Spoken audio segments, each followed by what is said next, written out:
Hello mga ka-MV! Ngayon ay matutunghayan po natin ang ika-6 na kabanata ng In the Name of Love. Pero bago nating simulan ang ating storya, ay paki-like at share po sana ng ating video. Paki-click din ang subscribe button at bell icon para lagi kayong updated sa mga parating ko pang uploads. Tumayo si Catherine at pinatay ang TV. Pagkuwan ay bumalik sa kinauupuan sa tabi niya. O ano, yung gusto mo kamong isang guni sa akin? Tanong nito sa kanya. Hindi ko alam kung tama yung pasyang nabuo ko, Catherine.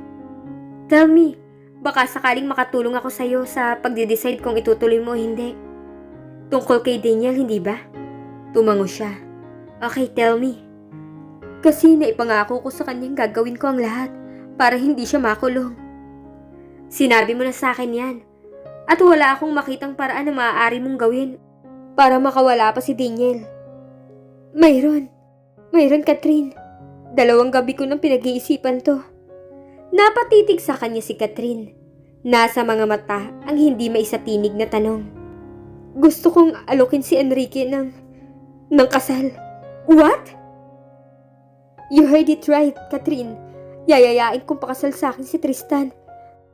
Kapalit ng pag-urong niya ng demanda laban kay Daniel. Hindi ako payag sa idea mo, Liza. Catherine, palalalain mo lang ang sitwasyon, Liza. Isa pa, nakakasiguro ka bang papayag naman si Enrique? Matagal na rin siya nagpaparamdam sa akin, Catherine. Hindi nga lamang siya masugid. Siguro nahihiya din dahil parang lumalabas na sinasamantala niya ang pagiging empleyada ko sa kanya. Ewan ko, Liza.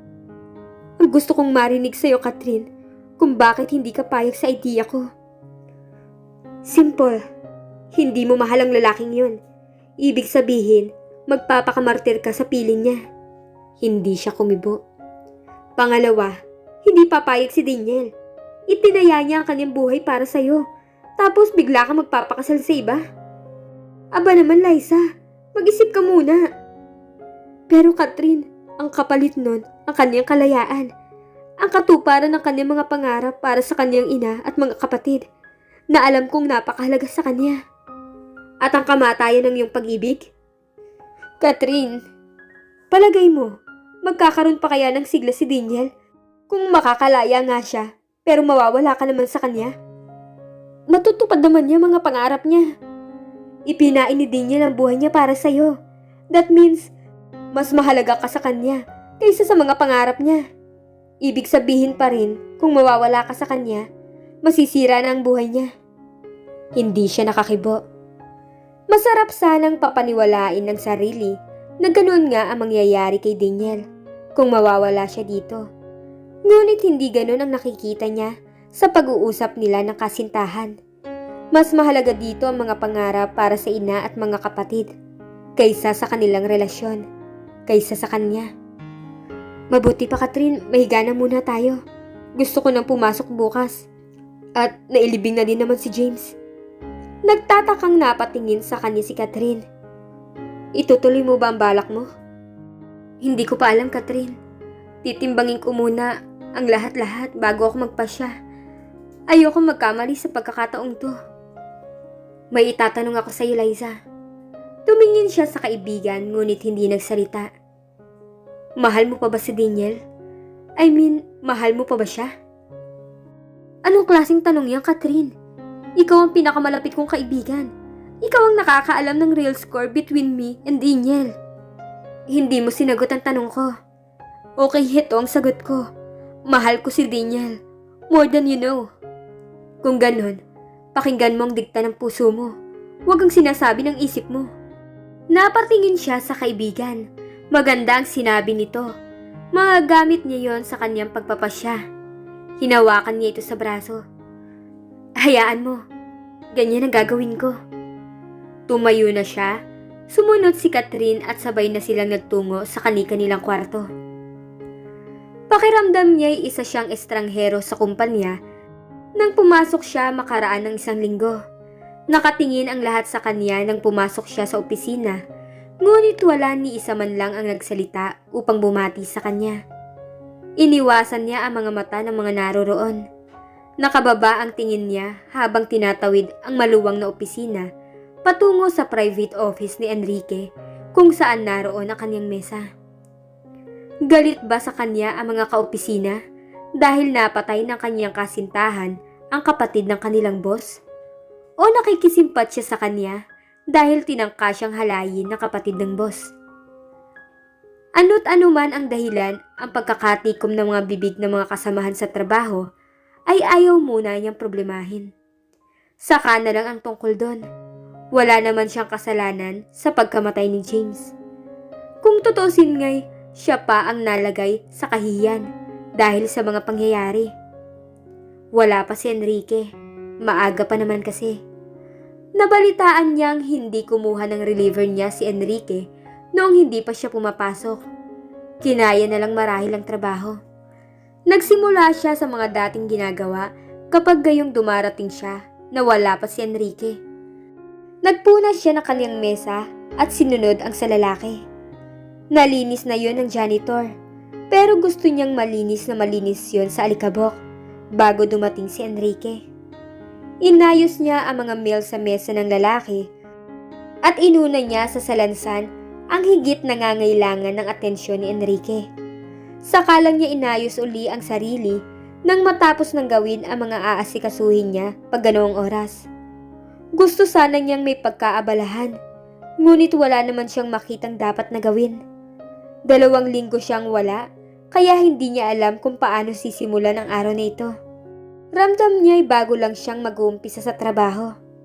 Mahigit 1 oras din siyang nagbuklat-buklat ng mga libro habang hinihintay si Enrique. Nang dumating ito, napansin niya ang pagkabigla nito nang dumating siya. Inaasahan ba nitong hindi na siya papasok matapos ang nangyari?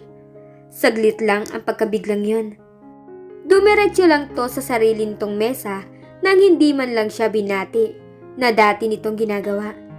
Hindi niya malaman ang gagawin. Matapos ang ilang saglit na pag-iisip, ay tumayo siya at lumapit sa lalaki.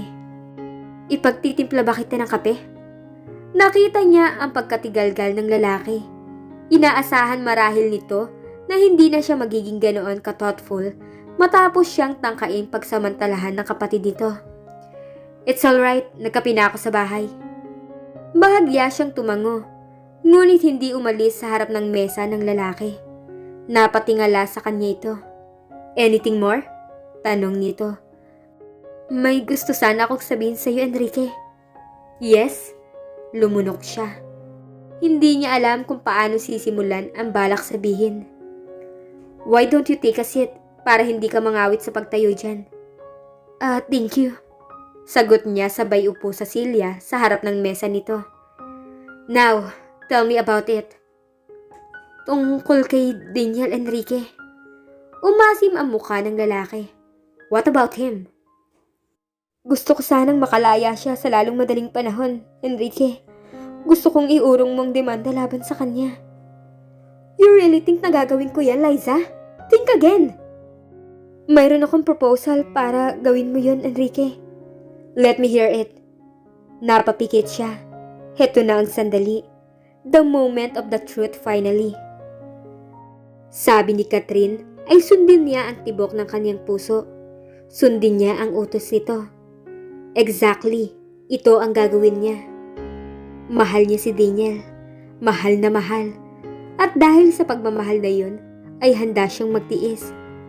Magpakasakit para makalaya ito at matupad ang mga pangarap. Tumingin siya sa mga mata ng lalaki. Pakakasal ako sa iyo, Enrique, kung iuurong mong demanda laban kay Daniel. Natigilan si Enrique. Kita niya ang pagkabigla nito. Bahagyang napanganga ito, ngunit hindi nakapagsalita. Ang ekspresyon ng mukha nito ay parang nakakita ng multo. Did I hear you right? Tanong nitong hindi pa rin makapaniwala. Tumango siya. Yes, you heard it right. Papakasal ako sa'yo kung iuurong mong demanda laban kay Daniel. Napapalatak si Enrique.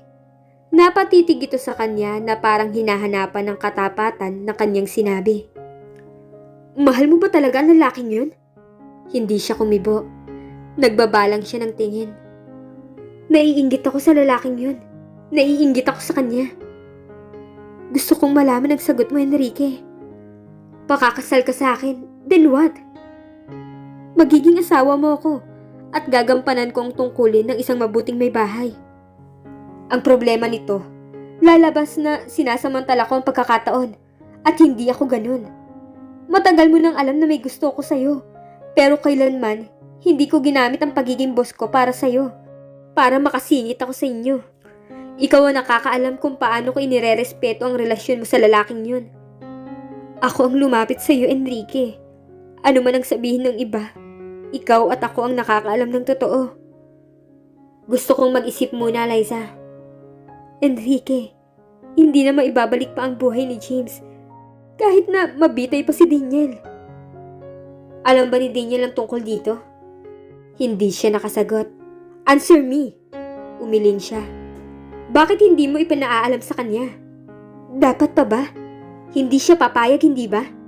Huwag na natin pag-usapan ang tungkol doon. Paano kung maghabol siya kapag kasal na tayo? Kasal na tayo at wala na siyang habol. Tumitig sa kanya si Enrique. Ilang sandaling hinaplos-haplos nito ang kanyang pisngi. Mahal kita, gusto kita. Sabi nitong halos pabulong. Kung ganun naman pala, pakasal na tayo. Marahang tumango si Enrique. Pakakasal tayo. At dito na po nagtatapos ang ika-6 na kabanata ng In the Name of Love. Pumayag na si Enrique. Tuluyan na ngang mapapakasal siya kay Liza. At ano naman kaya ang gagawin ni Daniel pag nalaman ito? Ang kasagutan, abangan niyo po sa susunod na mangyayari. Maraming salamat po.